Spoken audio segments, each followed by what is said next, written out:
Good morning, everybody. It is 8 in the morning. Just turned 8. And I just got out the shower and it's fucking cold today. I feel like, I swear to God, it feels like fall. I swear to God, I slept all night on purpose. I had to recoup. I had to reset myself. I've been going at it nonstop, drinking fucking pots of coffee, all that stuff. My body last night was enough. It had enough. I said, nope, you're not running tonight. You're going to bed. I slept all night. I got up, obviously, but got up twice last night. But I slept on purpose. It's shitty outside, dude. It rained all night last night, all day yesterday. And then I had Bill take me to McDonald's last night at 10 o'clock last night. I get McDonald's, I get home, he comes to hang out with me. He comes over, my stomach hit me, bro. I didn't use the bathroom all day yesterday. My stomach hit me right after I ate, because I didn't eat all day yesterday, really, other than cereal. And ate McDonald's, my stomach hit so hard. I looked at Bill, I said, Bill, you gotta go. I'm like, I have to use the bathroom. He said, I'll hold down the fort. I was like, no, Bill. I'm like, you gotta go. I'm like, listen, man, my stomach, the way I feel right now, I'm gonna be in that bathroom for about an hour or two. So after I use the bathroom, I'm gonna lay down. I try to tell him this and he doesn't understand that. I still have problems, I still have stomach issues, you know what I mean? I've gotten them down to, I'm able to live my life peacefully. I'm able to live a healthy lifestyle because of my yoga, because of my diet. If I wouldn't have changed my diet, if I wouldn't have done everything that I did, if I wouldn't have quit my 9 to 5, I'd be dead, you hear me?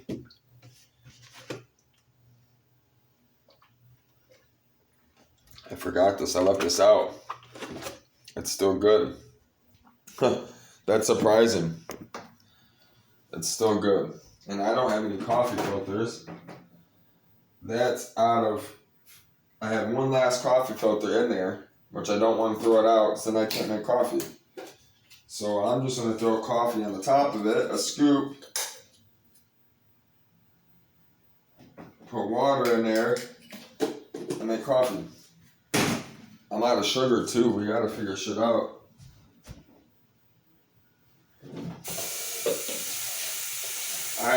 I couldn't do anything yesterday, man. I needed sleep. I had to sleep.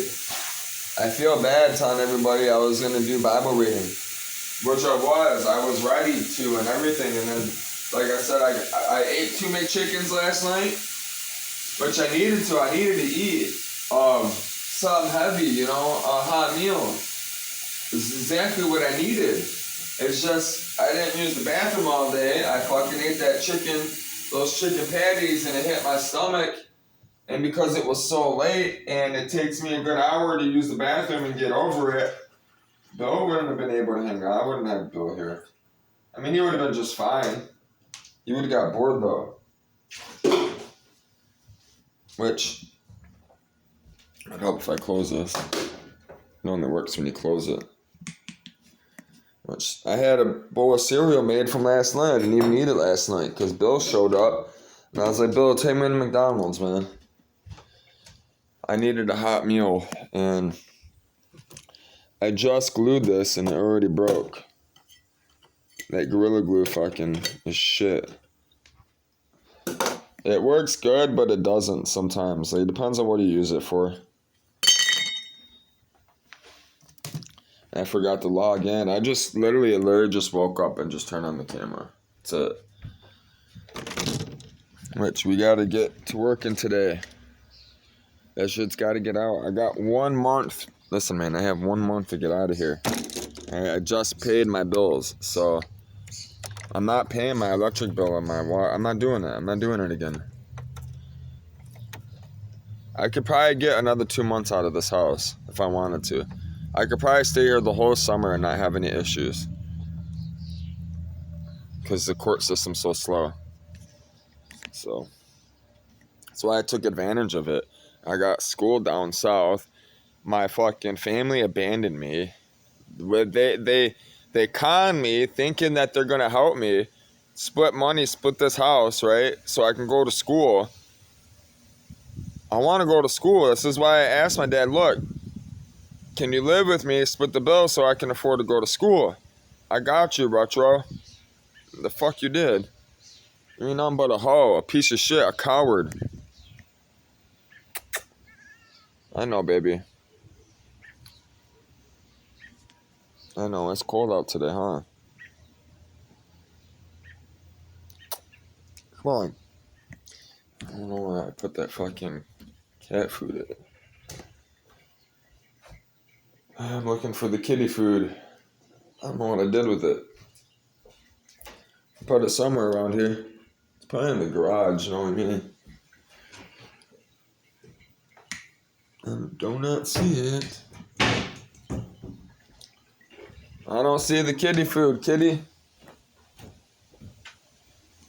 I don't think I poured it all out. Well, we gotta go look in the garage, cat.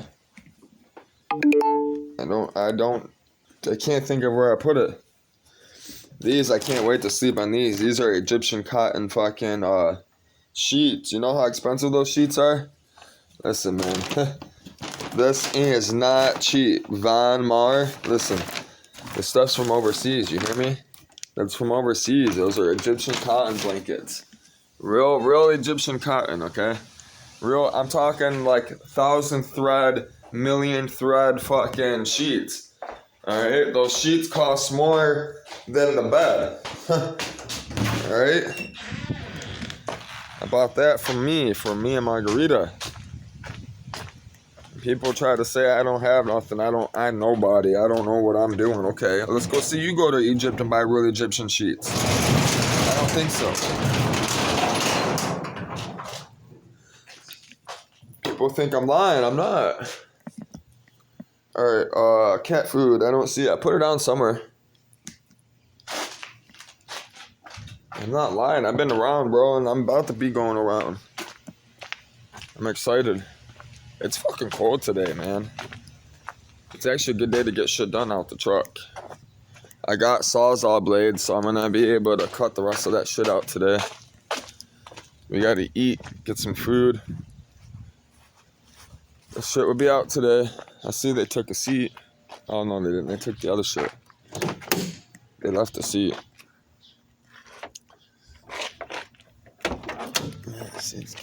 Yeah, that'll be out today. Carpet will be out today. See how it's leaking? This is why I want to fix it. I got to get it fixed. These doors are getting replaced anyways. Both of these doors are... This whole back of this truck is getting painted. It's going to be a mural.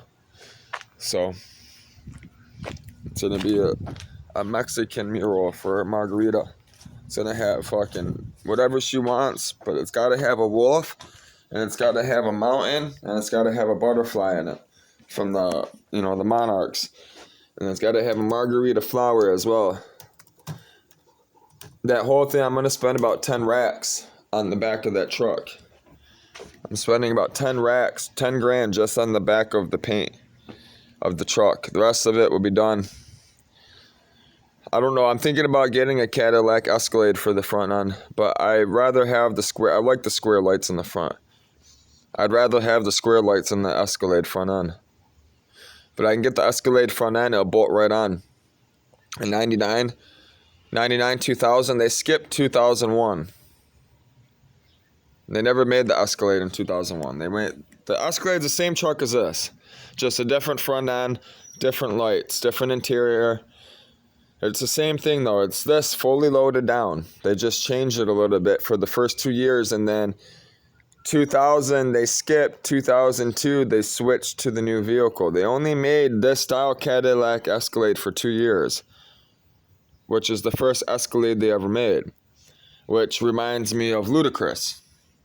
Every time I think of a 90s, 2000s Escalade, I think of Ludacris and Juvenile and Mystical. That's who I think of. Big timers and all of them. Because that's the cars, that was the year that they came out, was with all that music. And then all those music videos and shit, that's all they had. They had, everybody, all of them had fucking new Cadillac Escalades, which is this truck, which is my truck. So, well, it's not Escalade, but it is. Mine's gonna be better than the Escalade. It's gonna be nice. I was looking for the Escalade interior, but every time I find one, it's fucking hit.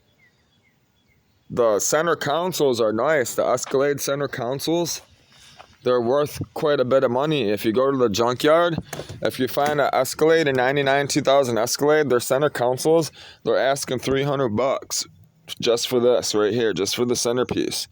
Some people are asking $5. It's like, god damn, but I understand why.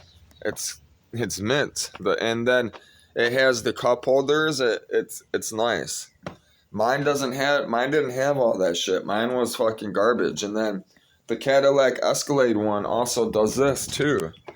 See, I'll show you. I want it bad. I gotta find one. Because it has enough room to put a sub in it too. So mine stopped right here, right? The Cadillac Escalade one goes from here, and it goes all the way up to the front, alright? And then these air things go underneath it, and they duct the air to the back, and then you have cup holders up here. It's just way better. The center console's way better. So, we'll be tracking one of those down eventually, which is not hard. All you gotta do is do this. I'll show you. Well, you might not see it right this second. We gotta turn on computers. We gotta get rolling. Which coffee shall be done. Which I had coffee in here still from last night. Because I made it with Bill. I made coffee and he fed me. He took me to McDonald's to eat. I got sick. So dude, you gotta go. I don't think he was too happy with me. But I got stomach issues, so what can you do? Margarita hated it.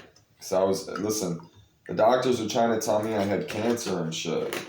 They didn't know what the fuck they were talking about. They had no idea what they're talking about.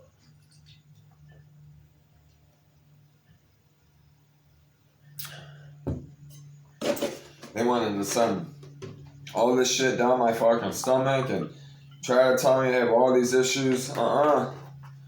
Listen, I don't have all these issues you're saying I have. I'm more healthier than you. It's the stupid medication you guys are giving me. And you guys ain't fucking giving me the right medication to help fucking all the side effects. That's what it was. I still deal with it. I just know how to... I know how to keep it from happening so much. Freddy's sick as fuck. He's been drooling at the mouth.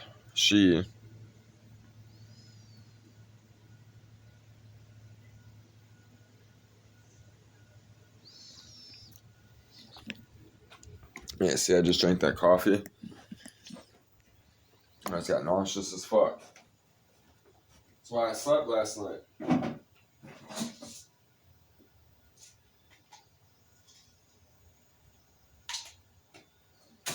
It's also why I smoke so much weed.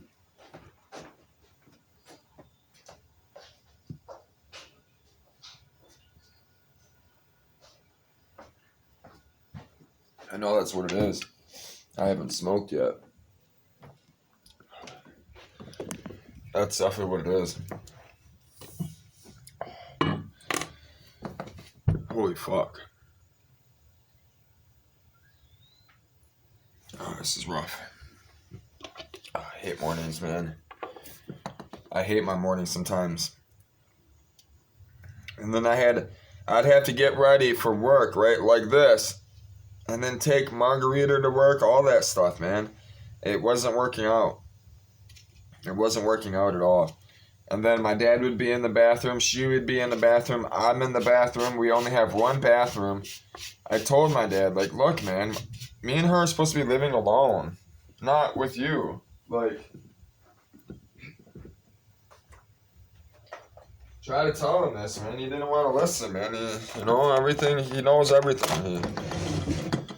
I fucking ruined my relationship having him around, man.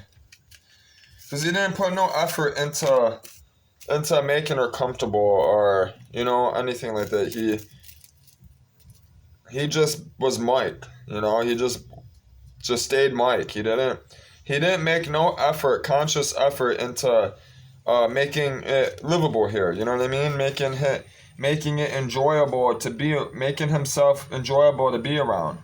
He always awkward, never talked, would always go in the room, not say anything. Like, nobody wants to sit in the house with you, bro, and you just not talk, It's awkward. It's just everything involved, man, is just stupid. My family is fucking dumb as a box of rocks, man. I couldn't tell you how stupid they are. All of them.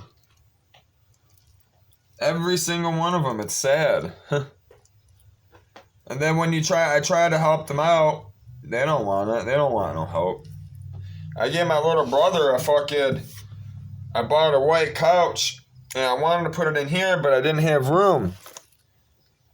I got a good deal on this couch, man. It was a designer couch. It was a designer couch, right? I bought it knowing that I wouldn't have room for it, that I wouldn't be able to use it. I bought it for my little brothers, right? I called my little brothers. I would tell them, hey, I got a couch for you, a really expensive couch. I'm talking, $5,000 couch, all white. Keep it covered so you have nice furniture for your house. Get your apartment together. Now you have a couch. You can invite people over. You can have people over. You won't feel so bummy. Within 2 weeks, that couch was fucked up. It had burn holes in it, and it was yellow. It turned yellow from cat piss. Which I knew it was going to happen. I knew it. But I did it for a reason. Because they will sit there and tell me that their house is clean and they doing this and that. And then they'll complain that they don't have furniture and all that. So I'm like, you know what? I'm going to go over there, help them. Then they're going to fuck up, mess everything up, and they're going to see their error. I'm going to show them that they're fucking retarded and slow. They just ruined a $3,000 white couch. Listen, man, this thing was plush. The cushions were like this thick, you hear me? Were like that thick. It had little fucking tassels on the bottom and shit. White tassels all the way around it. It was pure white cloud snow with no stains on it whatsoever. I got it from my boss's their mom passed away. They bought it from their mom and their business. Remember, they own $1 million business, multi-million-dollar business. They didn't cheap out when they bought their mother stuff. Everything they bought their mother was expensive. I had to have that couch, which I wanted it here. I wanted it in here. But I couldn't fit it in here with this black couch. And then I was going to stick it in the back room, but my dad was in the back room. So I would have had it. If I kicked out my dad, took over my back room, I would have brought it. But by the time I fucking did all that, my brothers, dude, listen. 2 weeks, trash, gone. Annihilated. They consciously fucked up a $5,000 couch. Blows my mind, man. My boss paid that much money for it, alright?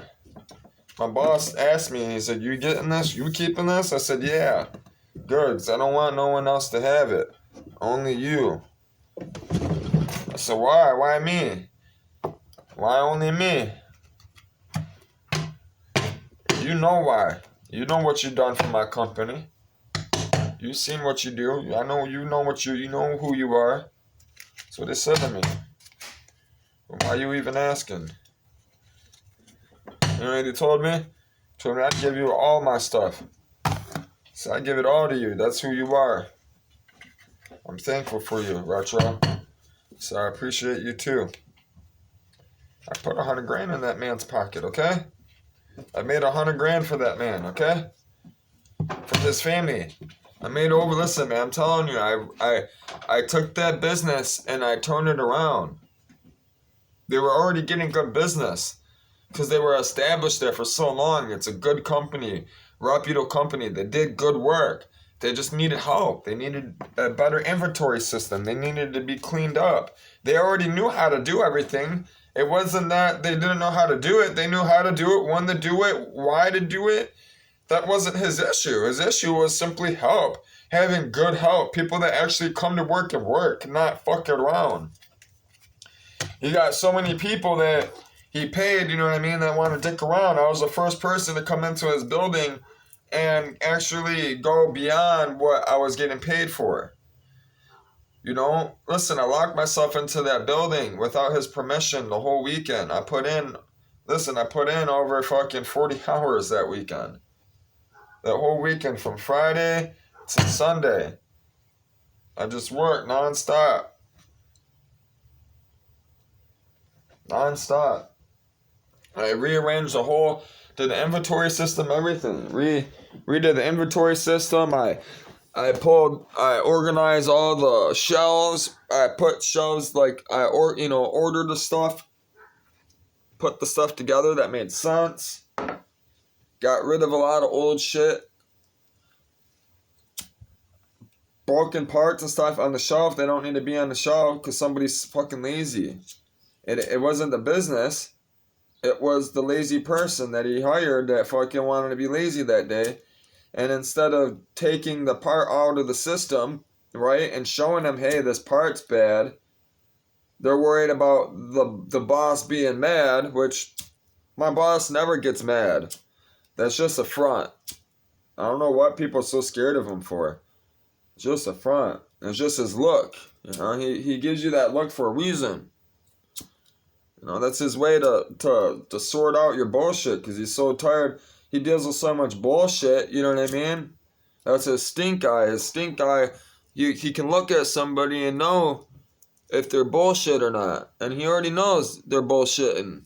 He's just so used to it. He's got so much money, you know what I mean? The business has been it's been there so long. It just goes in one ear and out the other. At the end of the day, he don't care. As long as he's home with his kids and his family and his wife, you know, he's content. That's why I love this man. Listen, man, this man taught me one of the greatest lessons in business. And that's also why I kept on failing at my business. Every time I opened it up, I kept on failing. And I know why. He taught me the greatest lesson ever, which I'll be sharing with everybody eventually. And I didn't learn this from the last man I learned all this stuff from. The last millionaire I shadowed, his name was Dan D. I'll tell you his last name, but Dan D. D-A-N-D-I. That's his last name. Dan D. Trust me, he was dandy, alright.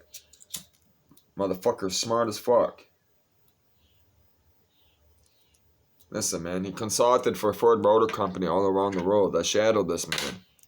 That's how I know a lot of my stuff. That's how I've been around the world, too, with this man. This man actually traveled me. This man paid for my traveling.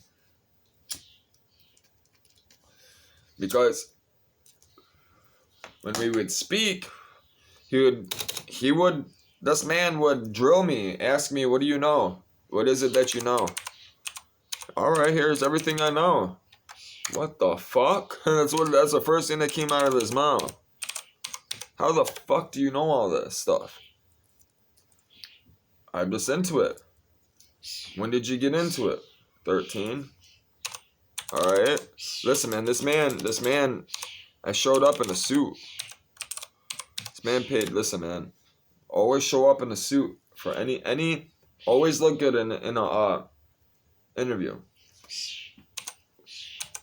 Always dress up to look good in an interview. Always. Listen, I'm telling you, this keyboard be messing up in the morning. It's only this computer gives me problems logging in.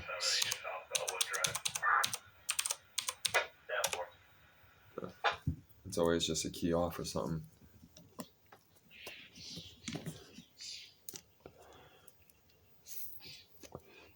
I miss working for this guy. He sold his company though. He sold it. I bet you any money he sold it because he got divorced. He was cheating on his wife. That's the only thing I didn't like about him. It bothered me a lot. It really bothered me a lot because he owned 2 stores, right? He owned the first one. He opened up the first one in Novi, right? The store went from making 10 grand a month to 40 grand a month. All right, I was pumping out 70% of the repairs. So you were pulling in 40 grand a month, right? I'm doing 70% of the repairs. I'm doing 27 grand just myself. I'm doing almost 30 G's just myself. All right. He pulled me to the side and was like, look, you know, have you ever thought about opening your own company yourself? I was like, yeah, of course. I know what it is I'm doing. You know what I mean? I know what I'm doing for you. You know? You think I don't know? I'm the one that set up his computer systems. I'm the one that set up the Quicken Loans. I'm the one that set up all the point of sale systems for him through his company. I'm the one that did all that stuff. I know. You know? You think I don't know that he wasn't tracking me? That's what a point of sale system's for. So he asked me, he's like, look, I'm going to open up I'm about to open up another CPR cell phone repair over here in Canton. I told him, look, man, it's not a good idea. He said, why? It's like, because you're in Novi, right? CPR cell phone repair got the highest prices. All right, they're the highest company. You pay more for the repairs than any other company. All right, you go over on Canton down where you think it is, where you're going. Yeah, the rent's cheaper. Okay, but you got all those Arabics over there that have all those mom and pop shop Arabic shops. Okay, I was like, you're gonna go under. You're not gonna last. They're gonna put you. The people are gonna go down the street, then come here. That's exactly what happened. I ended up quitting. I ended up leaving before, because I went and listen, man. I went in business with this guy in that building. I listened to him. He told me, "You don't know what it is you're talking about." And I'm young. I was young, right? And this guy is a millionaire. So I decided, you know what? I'll listen to him. You know, I'll go with what he's saying. You know, we opened up a shop in Canton. I started running it. We weren't pulling in 40 grand a month. He thought we'd be pulling in 40 grand a month. I was lucky to pull in 5 grand a week. We're paying more in rent. We're paying out than bringing in. We're paying money out. You gotta remember, he put all that money in to put in all those counters and, you know, because CPR, it's a franchise. Everything has to be exactly the same as any other store. So he has to pay all this extra money. And then the store, the lease place, Canton wanted to make sure that, you know, it had a bathroom and stuff. You had access to a bathroom. Like for, you know, handicapped people, you know, so he had to put a bathroom in. You know, the place didn't have a bathroom, like what the fuck? So he had to pay all that extra money. Guess what? All that stuff gone. That building ain't there no more. He ain't leasing that building no more. He ended up selling it. He sold both of them. So he sold the whole franchise to some Arab. Some Arab owns it now, which is funny because the Arab that I sold my bird to, I had a bird. I sold my bird. I had a bird. I sold it for $1,200. I needed money fast, and I just closed my business down because my dad was hurting and I was going through money. I was thumbing through money like it was crazy. I mean, I was thumbing through fucking thousands. I mean, racks, tens of racks, and I needed the money, so I sold my bird. This guy that I sold my bird to, his cell phone store was a couple miles down. He was making good money. He just wasn't organized. He had a really good spot. His spot is perfect. I told him, you have a good spot. He said, oh, I know. This motherfucker tells me he wants my bird, bugs me for my bird, right? Because I would go over there. My bird would always be wherever I went. My parrot went wherever I went. So Bobo was with me, right? Her name was Bobo. Josie. Her name was Josie, but I called her Bobo because she would go Bobo, Bobo, and every time I say Bobo, I think of Crack Rocks. You know, I call her Bobo. She was the Bobo, the Crack Rock parrot. But he wanted her. He begged me to have her. I said, why do you want my bird, man? I mean, why do you beg me for my bird every time, you know? He's like, oh, my dad always had that same bird. He's from India. He said his dad had that same bird, right? Passed away. He wanted it because it reminds him of his dad. He hasn't seen his dad in a long time since India. So I'm like, all right, you know, I'll sell you my bird, you know. If that's, you know, I was hard up on the money, right? As soon as I sell him this bird, man, not even 2 days later, right? That money's gone, well, long gone. That money was spent before I even had it, okay? This motherfucker calls me telling me I need to buy my bird back. I'm like, what? I'm like, that money's long gone. I'm like, I sold my store, bud. I'm like, I'm not thumbing through money like I used to. I'm not who you think I am right now. Because he knew who I was, you know what I'm saying? He knew I could bring money like that, you know, before. You know, I told him I don't have it like that right now, bub. But I sold you my bird for a reason, you know? I didn't sell it to you because you wanted it, really. I sold it to you because I needed the money. And you were a person I know that would take care of it, you know? He wanted me to buy the bird back and try to tell me he had to go back to India. He had family passing away, just like his dad, and that he was selling the shop and all this crazy shit. And that if I had to have this, he had to have the $1,200 back. He had to give me the bird back. And I told him, look, bro, you're on your own. I ended up getting a job at another cell phone store, right? Over here in Royal Oak, in the nice-ass neighborhood, okay, off of Southfield.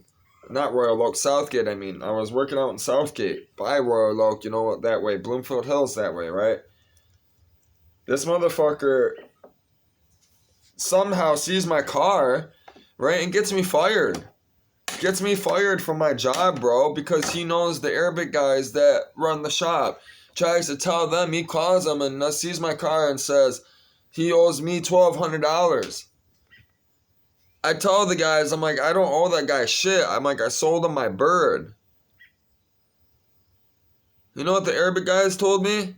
You didn't sell him no bird. You're a fucking retard. Blah, blah, blah. I believe my cousin over you any day.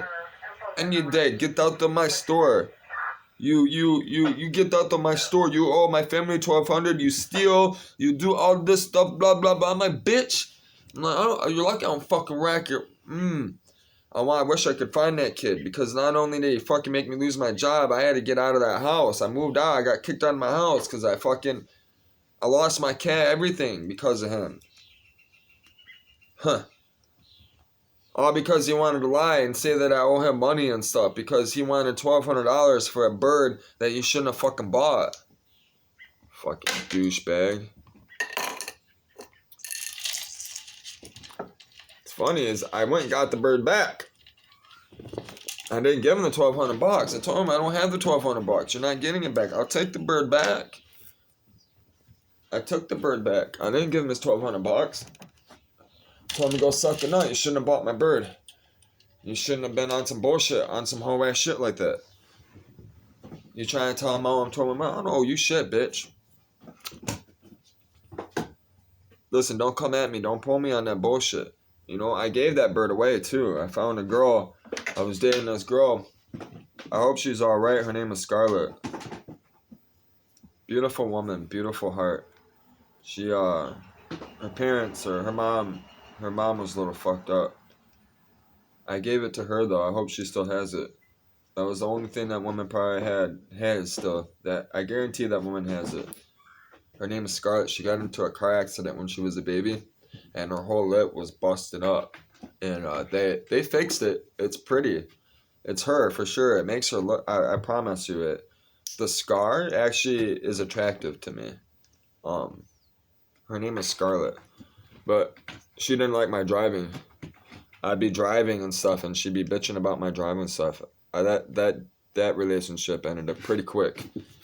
Not only did I give her my bird, I turned around. I told her I got tired of her bickering and your team calling us on the line. Your team this. I'm like, bitch, I know how to drive.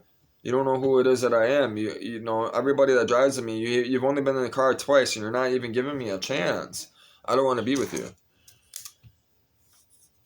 So I turned around. I didn't even say it. I was dropping her back off. I just turned around. She's like, "Why are we turning around?" I just looked at her. I got right to the street. I was like, "I'm dropping you back off at home." She's like, "I thought we were going out." I'm like, "This is it. We're done." I'm like, I can't do it. You don't enjoy being in the car with me. Half of our date is in the car. I planned on driving you around and going out to all these places and taking you out. And the whole time you're bickering about my driving. I'm good. It and I know why I felt bad because it's the car accident. It was the car accident. But you know what though? She wasn't my personality. She wasn't for me. Yeah. She would have caused me nothing but problems and got me in trouble. She wasn't who I was, you know what I'm saying? She was naive. That's why I proposed to Margarita, because Margarita was the first woman in my life that wasn't naive. She's a woman. That's why. So, which, I need to get up.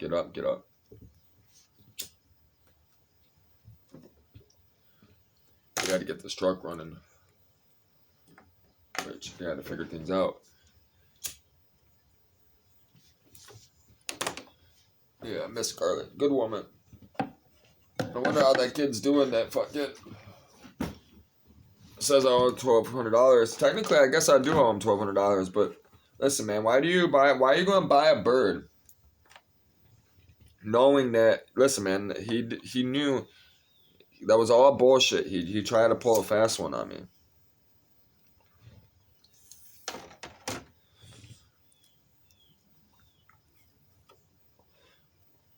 He ended up selling that building.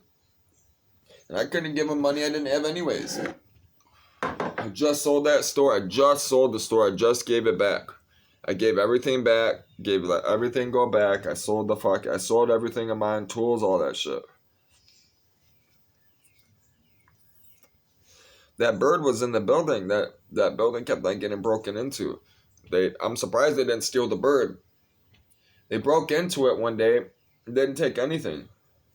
I think they were trying to get into the dispensary because there was a dispensary next door. And if you look behind the building, my door actually looked like it went into the dispensary. I think they fucking hooked up the van, ripped the fucking armor guard door off the wall, and fucking went in there thinking they were getting into the dispensary, realized it wasn't the dispensary, and then took off. Which is crazy because I had an ounce sitting on my desk and a 9mm sitting right next to the ounce. They didn't touch it. They didn't touch the gun. They didn't touch the ounce. They didn't touch my bird. They didn't touch anything. No phones, no computers. Nothing was touched. Just my back door was ripped off. My armor guard door was ripped off the back of the building. And that was it. I didn't even make a police report. I went down the street, asked the guy down the street, I was like, hey man, can you hook this up for me, man? I was like, I don't have no money right this second. I was like, I'll have it to you tomorrow. He said, how much you got for me? I'm like, I have $500 for you tomorrow. I'm like, that's how much I'll have tomorrow. He said, I got you. And he fucking, black guy he owned a door service inside, right at 7 Mile Greenfield. It's still there, right next to Gallery Tattoo. And he came down the street and was like, this is your problem. He said, you got armor guard, but it's not bolted, it's not threaded through the bricks. It's not, whoever installed this didn't run it through the actual cinder blocks, you know what I mean? Install it Anchor it in. He's like, that $500 ain't gonna do nothing for you. He said, normally I would charge 1,000 just to even come do something like this. He said, but he said, thankfully, I just took off some doors off some schools and they were given to me and I kept them knowing that I might have to, I look out for somebody, you know what I mean? I'll be able to give somebody a deal because, it happens all the time in Detroit. And he said, that's how I make a lot of my money. He said, because people, this happens all day long, he said. All day, every day. I do 10 a day, he said. He's like, I do 10 doors a day. I was like, really? He's like, yes, sir. I was like, damn, man. He anchored everything through. He put long ass fucking bolts like this. And then he showed me, he's like, I'll show you the best bolts. He pulled out these long bolts that had, the heads were flat. You can't put anything on them. You can't put a socket over it or anything, and they were hardened too. He said, look, these are even good too. They even have a hard time taking the chisel to them. He said the other ones, the other brand, you could take a fucking, an air chisel or a battery powered chisel, and he said the heads would snap right off. You just pull the door off. He said these puppies, he said you can chisel at these bitches all day. He said they'll just fucking, they'll hold. He put those through the actual hinges on the door, and then he put on the lock the deadbolt. He gave me a deadbolt that was like this, and fucking he slid it through, and fucking he anchored that deadbolt down with those fucking long ass bolts. He had those bolts and with those heads, and then he anchored that down. He took a fucking wheel cutter. He cut the ends off. Listen, man, this black guy, professionally had this thing installed. No money down, no nothing. Had it installed within like 2-3 hours. Had it 2-3 hours. I gave him the money the next day. I didn't have all the money on me. I only had half of it. Well, it fucked me up that day too, because part of that money was my dope money. I was fucked up. I was running short that day. It fucked me up that day. I was fucked up for a couple days actually. We fixed that door. I ended up packing up not too long after that. Moving on the move again. On the move. I kind of miss living in that building. It was fun. That whole summer was, I made a lot of money that summer. All over the place.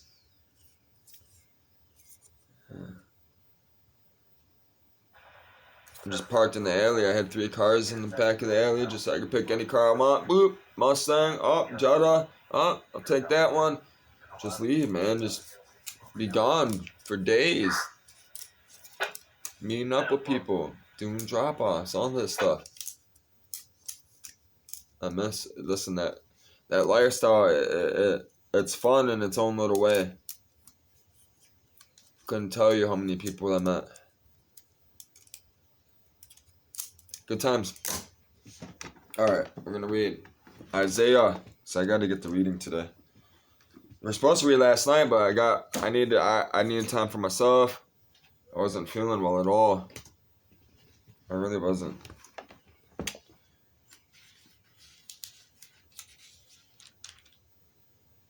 says, the fire is burning day and night. I know God makes all decisions here. I know we read that. Chapter 34. The fire is burning day and night. Drawing close now, nations. Listen carefully, you people. Pay attention. We've read this. Earth, you too, and everything in you, world, and all that comes from you. And here's why God is angry. We read that. We're going to read chapter 35. It says, the voiceless break into a song. Wilderness and desert will sing joyously, and badlands will celebrate and flower, like the crocus in spring bursting into blossom. A symphony of song and color. Mountain glories of Lebanon, a gift. Awesome Carmel, stunning sharing gifts. It says, God's resplendent glory full on display. God's awesome, God majestic. Energize the limp hands, strengthen the rubbery knees. Tell fearful souls, courage, take heart. God is here, right here. on his way to put things right and redress all wrongs. He's on his way, he will save you. Blind eyes will be opened, deaf ears unstopped. Lame men and women will leap like a deer, the voiceless break into song. Springs of water will burst out in the wilderness, streams flow in the desert. Hot sands will become a cool oasis, thirsty ground a splashing fountain. Even lowly jackals will have water to drink, and barren grasslands flourish richly. There will be a highway called the Holy Road. No one rude or rebellious is permitted on this road. It's for God's people exclusively. Impossible to get lost on this road. Not even fools can get lost on it. No lions on this road, no dangerous wild animals, nothing and no one dangerous or threatening. Only the redeemed will walk on it. The people God has ransomed for himself will come back on this road. They'll sing as they make their way home to Zion, unfading halos of joy encircling their heads, welcomed home with gifts of joy and gladness as all sorrows and sighs scurry into the night. Chapter 36, it says, it's their fate that's at stake. It says, in the 14th year of King Hezekiah, Sennacherib, king of Sennacherib, that's probably what his name is, Sennacherib or Sennacherib, king of Assyria, made word on all the fortress cities of Judah and took them. Then the king of Assyria sent his general, the Rabshakeh, accompanied by a huge army from Lachish to Jerusalem to King Hezekiah. The general stood at the aqueduct where it empties into the upper pool on the road of the public laundry. 3 men went out to meet him. It says, Eliakim son of Hilkiah is in charge of the palace. Shebna the secretary, and Joah son of Asaph, the official historian, says the Rabshakeh said to them, it says, tell Hezekiah that the great king, the king of Assyria, says this. What kind of backing do you think you have against me? You're bluffing, and I'm calling your bluff. Your words are no match for my weapons. What kind of backup do you have now that you've rebelled against me? Egypt? Don't make me laugh. Egypt is a rubber crutch. Lean on Egypt and you'll end up flat on your face. That's all Pharaoh, king of Egypt, is to anyone who leans on him. And if you try to tell me we're leaning on God, isn't it a bit too late? Hasn't Hezekiah just gotten rid of all the places of worship, telling you you've got to worship at this altar? Be reasonable. Face the facts. My master, the king of Assyria, will give you 2,000 horses if you can put riders on them. You can do it, can you? So how do you think? Depending on flimsy Egypt's chariots and riders, you can stand up against even the lowest ranking captain in my master's army? And besides, do you think I come all this way to destroy this land without first setting God's blessing? It says first getting God's blessing. It was your God who told me, make war on this land, destroy it. Eliakim, Shebna, and Joah answered the Rabshakeh, please tell us in Aramaic. We understand Aramaic. It says, don't talk to us in Hebrew within earshot of all the people gathered around. It says, but the Rabshakeh replied, do you think my master has sent me to give this message to your master and you, but not also to the people clustered here? It's their fate that's at stake. They're the ones who are going to end up eating their own excrement and drinking their own urine. Then the Rabshakeh stood up and called out loudly in Hebrew, the common language, listen to the message of the great king, the king of Assyria. Don't listen to Hezekiah's lies. He can't save you. And don't pay attention to Hezekiah's pious sermons telling you to lean on God, telling you God will save us. Depend on it. God won't let the city fall to the king of Assyria.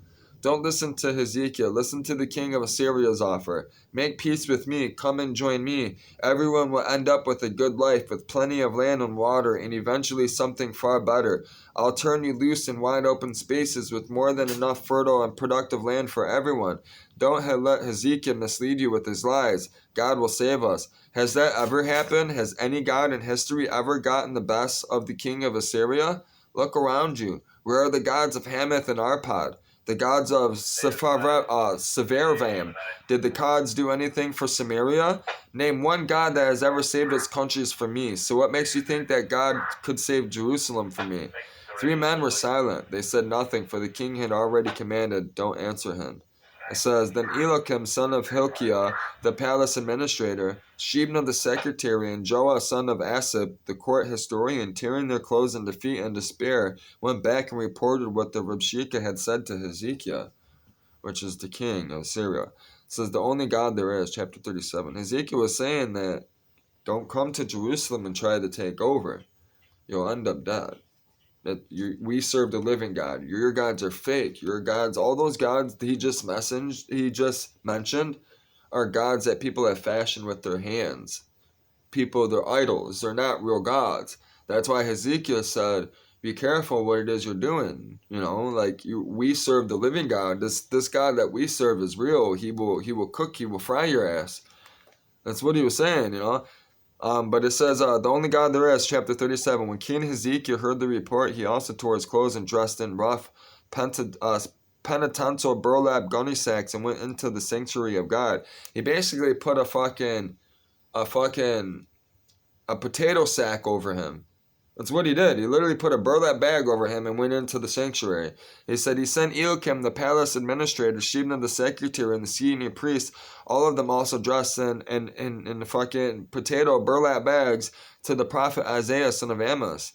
They didn't want to go in there. They went in there to prove, because they didn't want to go in there looking like a king or like they had power, or they were royalty. They were trying to show that they are nothing. They're nothing. All their power comes from God, not from them. It says, they also said to him, Ezekiel says, this is a black day. We're in crisis. We're like pregnant women without even the strength to have a baby. Do you think your God heard what the Rabshakeh said, sent by his master, the king of Assyria, to mock the living God? And do you think your God will do anything about it? Pray for us, Isaiah. Pray for those of us left here holding the fort. The king Hezekiah's servants came to Isaiah. Isaiah said, Tell your master this, God's message. Don't be upset by what you've heard. All those words the servants of the Assyrian king have used to mock me, I personally will take care of him. I'll arrange it so that he'll get a rumor of bad news back home and rush home to take care of it, and he'll die there killed, a violent death. It's called, the CIA does it all the time.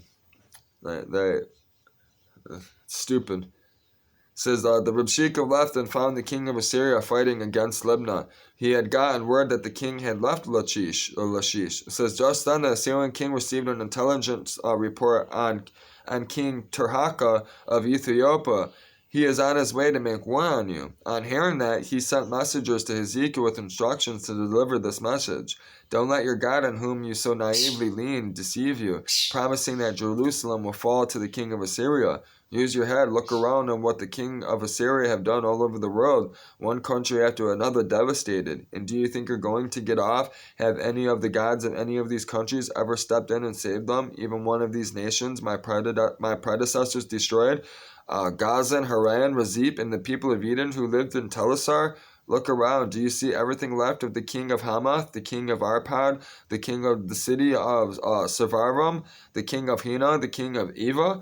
Hezekiah took the letter from the hands of the messengers and read it. Then he went into the sanctuary of God and spread the letter out before God.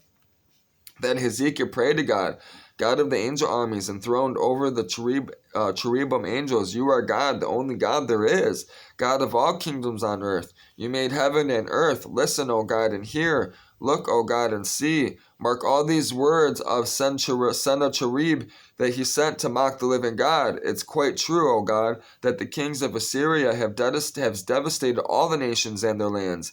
They've thrown their gods into the trash and burned them. No great achievement, since they were no gods anyway. Gods made in workshops, carved from wood and chiseled from rock. An end to the no gods. But now step in, O God, our God. Save us from him. Let all the kingdoms in earth know that you and you alone are God. Then Isaiah, son of Amos, sent his word to Ezekiel, God's message, the God of Israel, because you brought King Sennacherib of Assyria to me in prayer. Here is my answer, God's answer. She has no use for you, Sennacherib, nothing but contempt. This virgin daughter Zion, she spits at you and turns on her heel. This daughter Jerusalem, who do you think you've been mocking and reveling all these years? Who do you think you've been jeering and treating with such utter contempt all these years? The Holy of Israel. You've used your servants to mock the master. You've bragged, why, with my fleet of chariots, I've gone to the highest mountain ranges, penetrated the far reaches of Lebanon, chopped down its giant cedars, its finest cypresses. I conquered its highest peak, explored its deepest forests. I dug wells and drank my fill. I emptied the famous rivers of Egypt with one kick of my foot. Have you gotten the news that I've been behind this all along? This is a long-standing plan of mine, and I'm just now making it happen, using you to devastate strong cities, turning them into piles of rubble and leaving their citizens helpless, bewildered and confused, drooping like unwatered plants, stunted like withered seedlings. And I know all about your pretentious poses, your officious comings and goings, or offices, yeah, whatever. And yes, the tantrums you throw against me, because all of your wild raging against me, your unbridled arrogance that I keep hearing of. I'll put my hook in your nose and my bit in your mouth. I'll show you who's boss. I'll turn you around and take you back to where you came from. And this, Hezekiah, will be your confirming sign. This year's crops will be slim pickings, and next year it won't be much better. But in 3 years, farming will be back to normal with regular sowing and reaping, planting and harvesting. What's left of the people of Judah will put down roots and make a new start. The people left in Jerusalem will get moving again. Mount Zion survivors will take hold again. The zeal of God of the angel armies will do all of this. It says, finally, this is God's verdict on the king of Assyria. Don't worry, he won't enter this city, won't let loose a single arrow, won't brandish so much as one shield, let alone build a siege ramp against it. He'll go back the same way he came. He won't set a foot in this city. God's decree. I've got my hand on this city to save it for my very own sake, but also for the sake of my David dynasty. Then the angel of God arrived and struck the Syrian camp. 185,000 Assyrians died. God used the angel to strike them down because they were going to try to siege Jerusalem, Jerusalem is the holy city. Jerusalem is the only city that is the only country that still has the same name, the same flag, the same culture, the same language, that is the same. It's not only the same language, it's the same everything. It's the only, listen, man, I have newspapers where they've shot nuclear missiles at Israel, right? They've shot missiles at Israel, and these missiles turned around and come back at them. Tell me that. It says, then the angel of God arrived and shook the Syrian camp. 185,000 Assyrians died. By the time the sun came up, they were all dead. An army of corpses. It says the Sennacherib, king of Assyria, got out of their fast, back home to Nineveh. Nineveh. It says, as he was worshipping in the sanctuary of his God, which was now no God, he was murdered by his own sons, Adrammelech and Sharezer. So not only did God reverse everything, God allowed his own kids to kill him because he was trying to kill all these people. He murdered all these people and took over all this land. He took over basically all of Europe. And, well, not Europe, but all of the Middle East, you know what I mean? You're talking all of that continent. We should just say the continent. Crazy. Time spent in death's waiting room. I need something to drink. I need to eat. I'm gonna upload this. I'm gonna get up. I haven't really ate anything and stuff. I'm up for the day. This is what we're doing. This computer stuff, truck stuff, get some food. That's it. I have tons of weed, so I got shake to last me 2 weeks, 3 weeks. I'm gonna end up having to get some bud eventually. I'm gonna get burnt out on it. I'll mix it, but it'll make my bud last long. My buddy really helped me out. Really helped me out this month. Listen, I spent a lot of money on weed, and because I'm setting everything up, I'm doing my own business, it's been kind of tough. It's always nice to have help, and when you have supportive friends, it's amazing. So don't burn your bridges. I'll talk to you guys soon.